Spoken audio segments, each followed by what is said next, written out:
Shalom, Bapak Ibu Saudara yang kasih Tuhan, salam jumpa kembali pada hari ini, Selasa 2 Desember 2025. Kita masih dalam pembahasan Seminggu bersama Ahitofel dan hari ini adalah hari yang kedua. Judul renungan hari ini, Turut dalam Pemberontakan. Sebelumnya, mari kita membaca firman Tuhan dari 2 Samuel 15 ayat 12. Ketika Absalom hendak mempersembahkan korban, disuruhnya datang Ahitofel, orang Gilo itu, penasehat Daud dari Gilo kotanya. Demikianlah persepakatan gelap itu menjadi kuat, dan makin banyaklah rakyat yang memihak Absalom.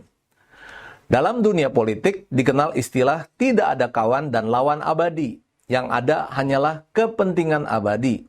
Paling tidak itulah yang bisa kita lihat dalam perjalanan politik Ahitofel berkaitan dengan Daud. Tidak bisa dipungkiri bahwa posisi sebagai penasehat Daud membuat semua orang berpikir kalau Ahitofel adalah orang dekat Daud atau bisa dikatakan sebagai sahabat Daud. Namun apa yang terjadi kemudian membuat mata terperangah khususnya bagi Daud. Sebab ternyata Ahitofel, orang yang dianggap setia kepada Daud itu, turut serta dalam pemberontakan Absalom. Inisiatif Absalom dijelaskan dalam 2 Samuel 15 ayat 12 bahwa Absalom yang mengundang Ahitofel ketika hendak mempersembahkan korban. Tujuannya adalah agar semua orang yang ikut serta dalam ritual itu terpengaruh dan timbul ikatan kebersamaan, mengingat Ahitofel adalah orang yang dihormati.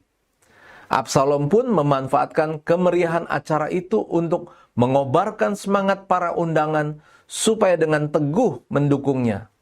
Sampai di titik ini, kita tidak melihat hal yang negatif dari Ahitofel, sebab dia ada di pihak yang diundang. Persepakatan gelap, disinilah kita tahu bahwa hati Ahitofel sudah menjauh dari Daud dan condong kepada Absalom. Persepakatan gelap memang tidak terjadi hanya antara Absalom dan Ahitofel, tetapi antara Absalom dengan semua orang yang hadir di acara ritual tersebut. Mereka adalah orang-orang yang tidak puas dengan pribadi atau pemerintahan Daud. Tentu saja di antara mereka ada sisa-sisa para pendukung Saul. Namun yang jelas bahwa Ahitofel turut serta dalam persepakatan itu. Ahitofel menyetujui rencana pemberontakan Absalom. Saat itu Ahitofel berada di Gilo, kotanya, tidak di Yerusalem.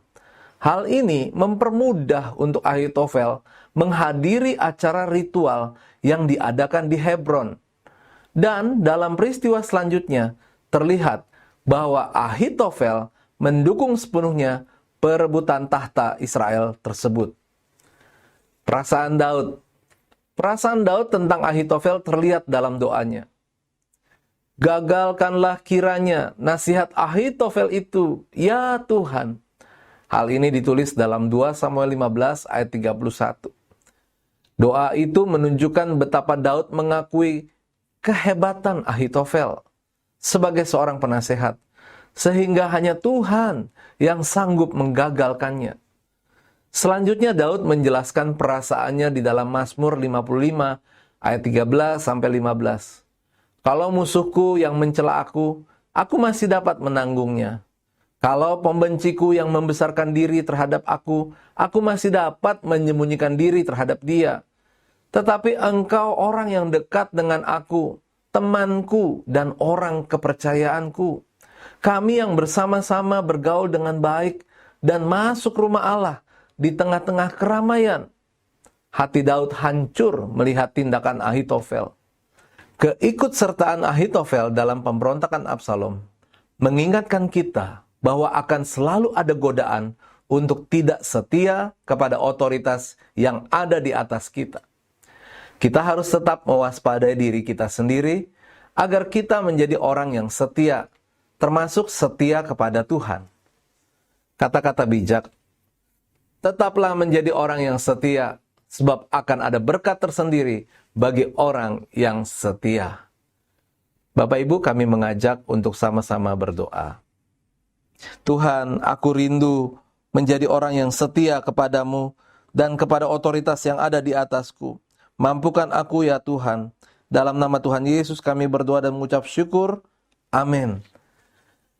Puji Tuhan. Agar renungan ini menjadi berkat bagi yang lain, silahkan sebarkan link YouTube ini kepada saudara, teman, dan keluarga yang lainnya. Tuhan Yesus memberkati.